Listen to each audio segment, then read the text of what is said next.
Okay, we're here with Lori Fox in LA. Yay! Yay! And we just wanted to ask her a few questions. Basically, can you tell us what you do? I do a lot of different things, but I guess I would be considered a creative entrepreneur. I have started a clothing label called Fox Lore that I did for a few years, and originally I came to Los Angeles to pursue film acting and am trained in theater performance. So I came out here to do that.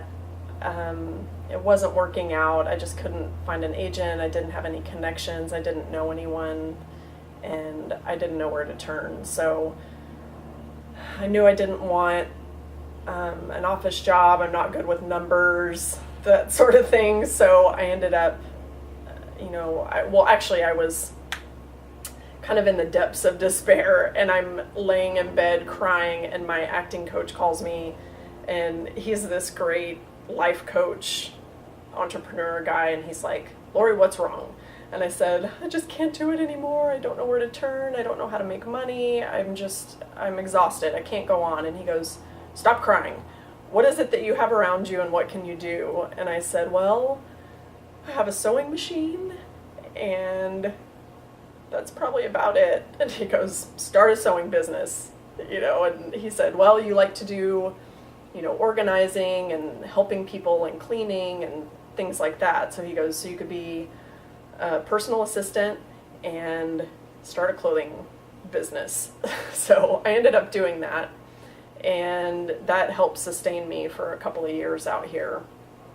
After the whole acting dream died, I guess, I just felt like I wasn't supposed to pursue it, and was just being obedient to what I was feeling in my heart. And I feel like my art is very closely connected with my faith, and I'm a believer in Jesus and want to follow after him and his teachings and who he was. And a lot of times that's controversial, but I find that from all the other religions that are out there, when I put my life on him completely and fully, that I feel the most peace, and I also feel the most growth in my life. So as I was obedient to that voice that I really feel like was him guiding me, I ended up getting into clothing design, which I didn't realize was something that was even an option that was open to me. So I call it my 30 life crisis. I ended up leaving LA to get away from everything, and ended up coming back to do fashion school at the Fashion Institute of Design and Merchandising that's in downtown LA. And from there, I found out about a group called Women of Global Action at the time. Now it's called truest International. And they were working to raise awareness about women's issues globally. And that was something that was really on my heart, because in 2005 I had gone to Thailand and found out about the whole sex trade industry. Didn't realize at all that that was something that went on right here in the United States.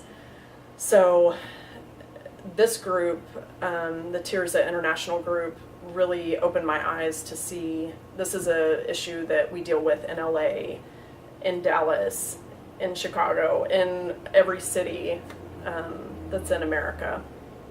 So I joined on with them, and through that, a woman who was leading that group said, "You should get involved with this new group that sprouted up called Raven and Lily," and they're working to help women who would otherwise not have economic opportunities, who are struggling with trafficking, AIDS, poverty, lack of education. And so I got involved with that group, and they ended up, one of their lead designers had stepped out, and they asked me to fill her position. So I joined them about 2.5 years ago, and from there was designing for them and doing a lot of other local things, like doing costuming for films, assisting a friend doing styling for commercials and music videos and that sort of thing. And then Raven and Lily started trying to get funding.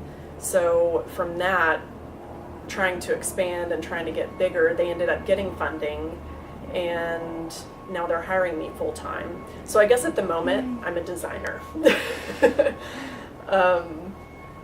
But there's many things that I love. I love dance. I've never done it professionally, but it's something that when I get into that space, I feel complete, and I feel like I'm affecting the environment in a way that I can't any other way. I don't know how to explain it. I feel like fulfilled when I dance. So maybe that'll incorporate back into performance and that sort of thing in the future. Who knows?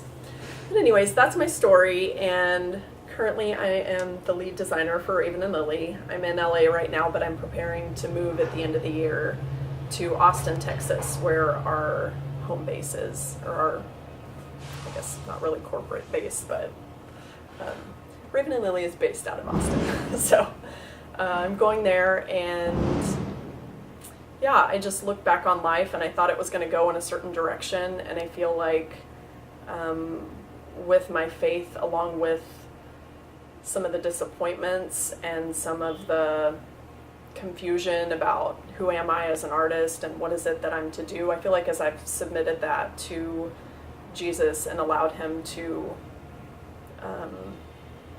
live through me, and as I'm obedient to that voice that's in my heart, I feel like it's led me to other places that I never thought I would go. So I look back and I'm very thankful for what I learned through those disappointments, and that I have a God that loves me and that has a future and a hope for me.